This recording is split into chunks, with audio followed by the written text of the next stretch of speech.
Hey there, YouTubers. BMac here. Friday, November 5th, kind of a Flashback Friday vlog today.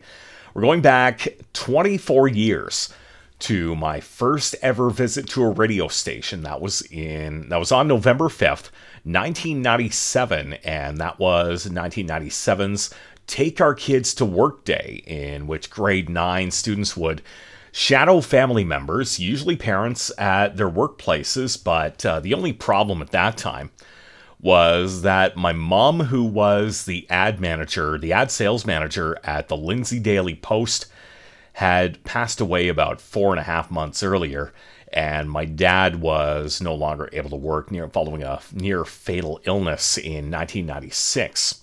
However, my dad had some contacts, including one in the radio biz, and that contact was Don Blakely, who at the time was the morning news anchor on CKLY radio in Lindsay, still at 910 on the AM dial then, but the station would convert to FM the following spring.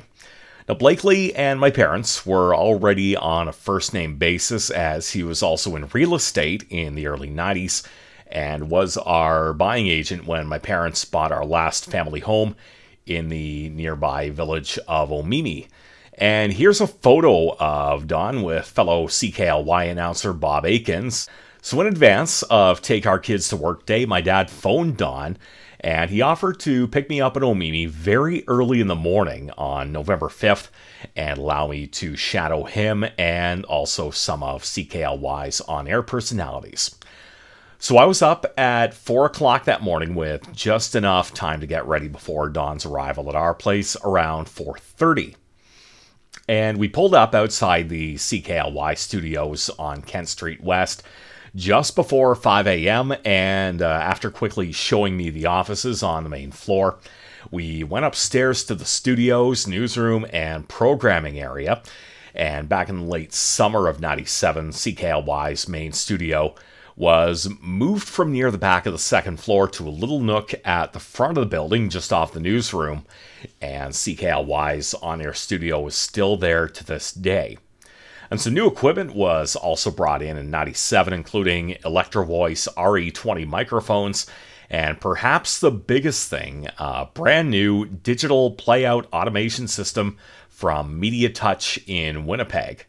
And until that MediaTouch computer went live in the summer of 97, CKLY had live jocks, live operators for most of the broadcast day, but actually had to rely on a live satellite service to fill out the late evening and overnight hours. And I think at that time, CKLY was still carrying a straight feed of Canada's GTO, Good Time Oldies network from Pelmorex.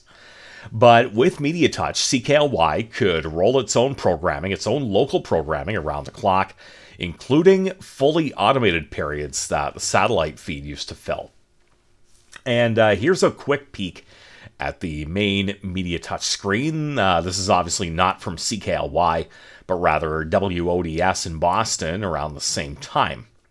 Now, after CKLY went to MediaTouch, they still had live operators for Blue Jays baseball and also the live United Church services that they still broadcast on Sunday mornings.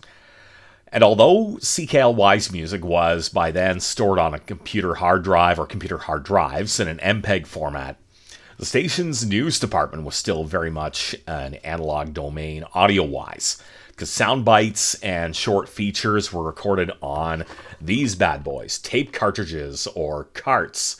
And this one is actually the 5 p.m. news intro from radio station CJLX-FM Belleville, station now known as Mix 97.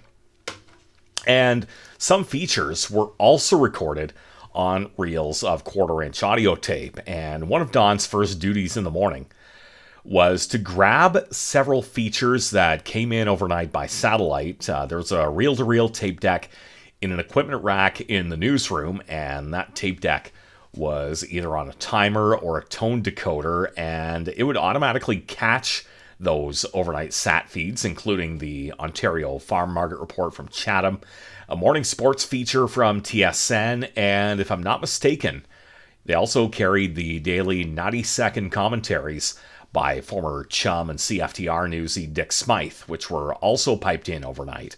And I still remember to this day his commentaries were sponsored by the Oaken Door, minutes north of Lindsay on Highway 35, the big log store with the red roof.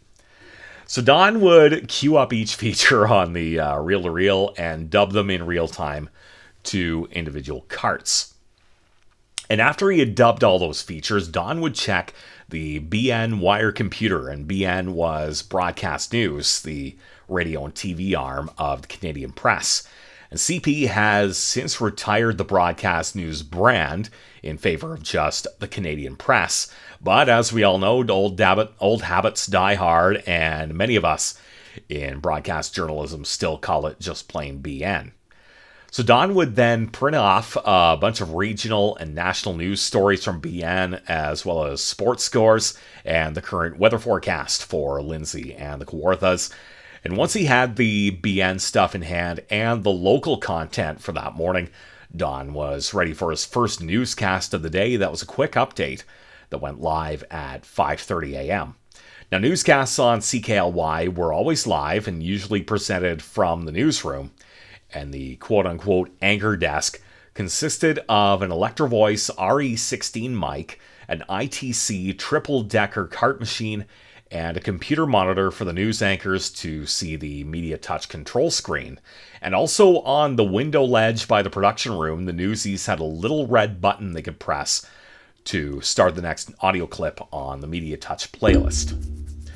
Now, later in the morning, I sat in with CKLY's daytime announcer, a super friendly personality, the late Karen Rose, and I watched her do her thing while Don continued his morning news reporting duties in tandem with news director Andrew Weston. And the studio at that time consisted of a newer Ramco XL rotary pot audio console. They had a MediaTouch monitor, the control screen to the announcer's right, and a monitoring screen to the announcer's left. There was also a Denon CD player to the announcer's left. There were 3 RE20 mics around the desk.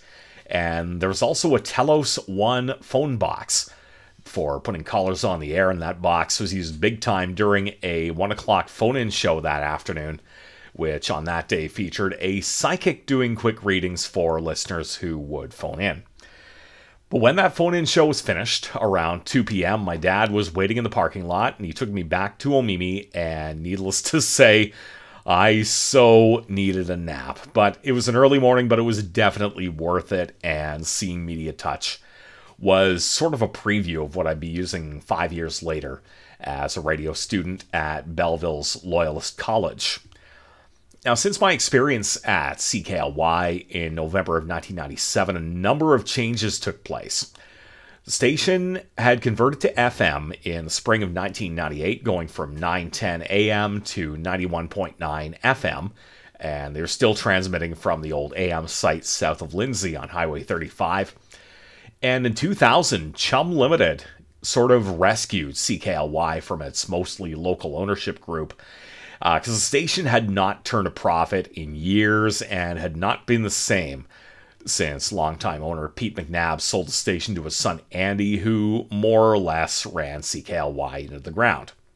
Now, Chum already owned an AM-FM combo in nearby Peterborough. They had CKPT 1420 and CKQM-FM 105.1, so CKLY and the two Peterborough stations began to share some resources. And Chum also performed some upgrades at CKLY in the early 2000s, notably overhauling the on-air studio. They also eased up on the audio processing. They replaced the MediaTouch automation with a Scott Studios machine, and in 2005, a much taller tower, the present tower, was built at the transmitter site, and that would allow CKLY FM to transmit more efficiently thanks to the much higher transmitting antenna. And one other important thing I should mention that happened after Chum took over was CKLY FM finally began to broadcast a true stereo signal, because pretty much the whole couple of years since CKLY had moved to FM, they were still transmitting just a mono signal. And I think part of that could have been that the FM was still using the old AM audio processor, which was not capable of generating an FM stereo signal.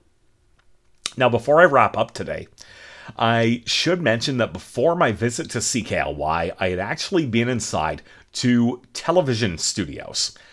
Like in 1994, I had visited Barrie's CKVR Channel 3, and around 96, as part of a school thing, I went to Lindsay's Community Cable 10 studio at Lindsay Com Cable out on George Street West. Kind of ironic that a radio guy saw TV facilities before radio. So that'll just about do it for this Flashback Friday, and for Throwback Thursday next week, it's Remembrance Day here in Canada, and I'll be remembering a Canadian veteran who we sadly lost last year, someone who was very important in my life and others as well, a true inspiration. So join me next week for that story, and remember to remember, wear a poppy, and be sure to attend a Remembrance Day ceremony in your community.